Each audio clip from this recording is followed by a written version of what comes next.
Good afternoon to all my viewers. Welcome to Chit Chat with Aditi. Today we have our amazing guest who is an entrepreneur and a public speaker. He has conducted more than 125 seminars all over India. So let's welcome Mr. Rahul Bhatnagar, speaker, which he proclaims to be the game changer for the Indian students. So let's welcome and hear Rahul Bhatnagar.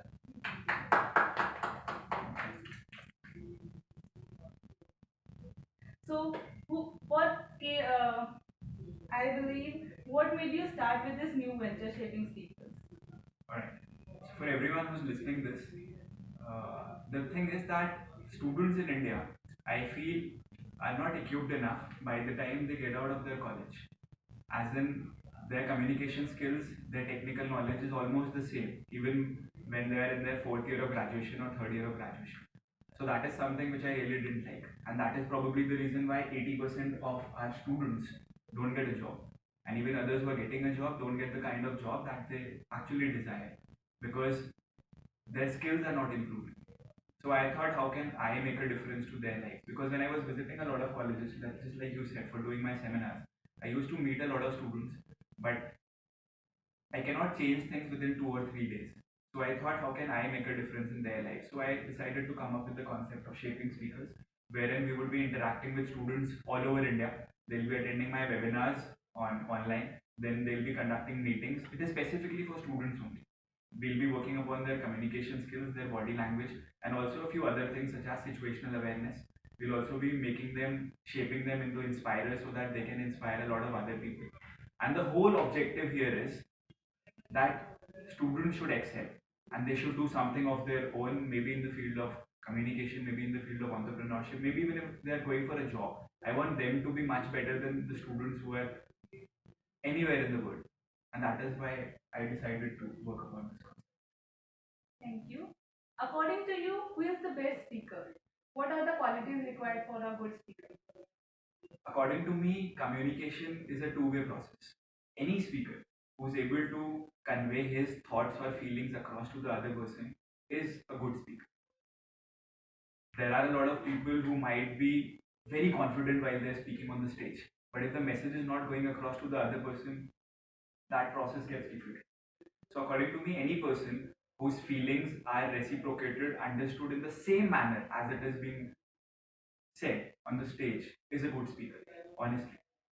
However, the challenges are that most of us just don't feel confident about our own self. We think that whatever we are saying will not be making a lot of difference to others' life. We always undervalue our own abilities. We are always thinking about what others will think of us, and that is why we don't work upon ourselves and presume that we are not good. However, as human beings, we have been provided with this gift of speaking. So I guess anyone can be shaped into a good speaker. So you feel that anyone can become a good speaker. If it means if we pick a random guy and ask you that he can become a good speaker or not. So what will you say to him? Well, honestly speaking, if you look at so many species all over the world, only we human beings are there who are blessed, who have got the ability to communicate, who have got this voice. So I believe everything that God has created on this planet Earth has a particular reason for existence. So if we people have been gifted with the ability to talk, that is something that has been given to us and we should make the most of it. Had that not been the case, then we wouldn't have been gifted with this. Like everything that we have, our hands, our nose, our ears, everything has a purpose. Similarly, this part of the body also has a purpose.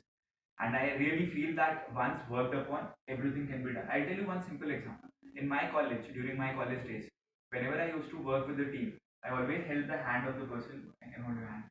I always held the hand of the person who was always underconfident about his or her own self, who was always undervalued, the person whom teachers always treated as useless. However, when his hand was held, we realized that he was not useless, but he was used less.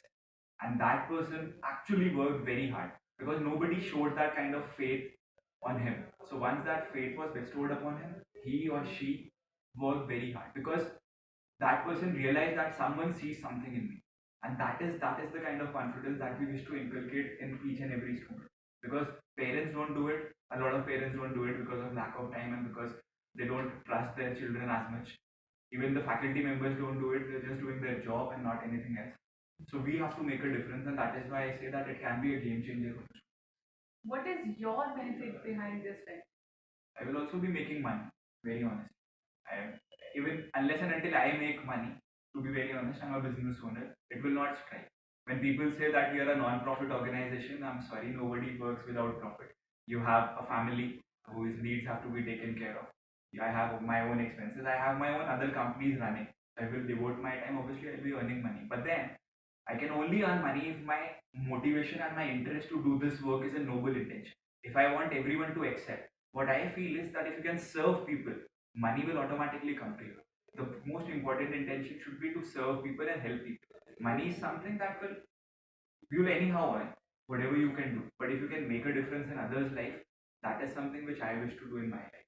So that is my biggest motivation and that is my biggest profit. I have my other companies, I'm making money through them also.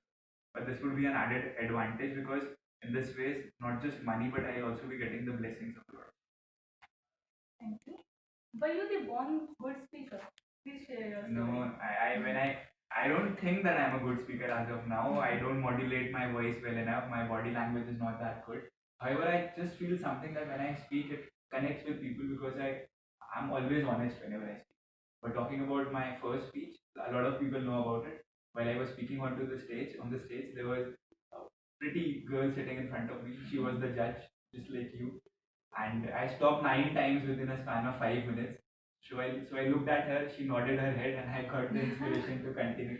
But I decided that no, I'm not going to bow down and I have to give it all that I have. Because I always believe that consistency is much more important than perfection. The problem is that we are always looking for perfection. If we'll continue working hard, we'll definitely excel. That is what I truly believe. Because every time when you make a mistake, you know that you made a mistake and you'll make an effort to improve. What made you go in this field? I guess we have just 30 seconds left, so I'll finish it very, very quickly. I went in this field because since my childhood, everyone was after my life that you talk a lot, all my relatives, all my parents. So I said, okay, let's do the talking all my life. And then there is also one more story behind this that till the age of 3.5 years old, I didn't speak. So I'm compensating for those 2.5 years initially. And I truly want that all the students should excel. And if I can do that, I will. That would be the most satisfying thing that I've ever done in my life. Thank you so much for inspiring us and motivating us. Thank you. Thank you.